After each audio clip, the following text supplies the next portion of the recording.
Ngokobufakazi osebethulwe lapha kuvela ukuthi omunye wabasolwa abahlasela kwaKhumalo badubula uMeyiwa wayenezinyo legolide. Kodwa udokotela uHlokwe uthi ngokophenyo lwakhe alwenza ehlola uNtanzi amazinyo akukho nokukodwa okusho ukuthi wake waba nezinyo legolide.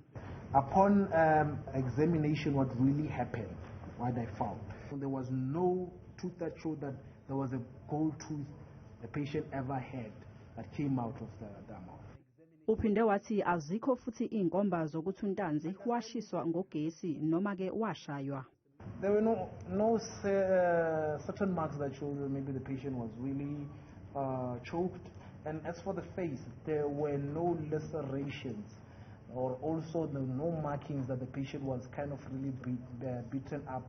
Ube esephoswa ngembuzo abameli. How do you record that the accused did not have any injuries on the face if you cannot be able to record the number of the patients you treated on that day? Specifically on that day, he was the only prisoner I've ever seen. It means that we are fabricating the story today. You never observed the accused on that particular day, his face. Icala lizoqhubeka ngomsombuluko.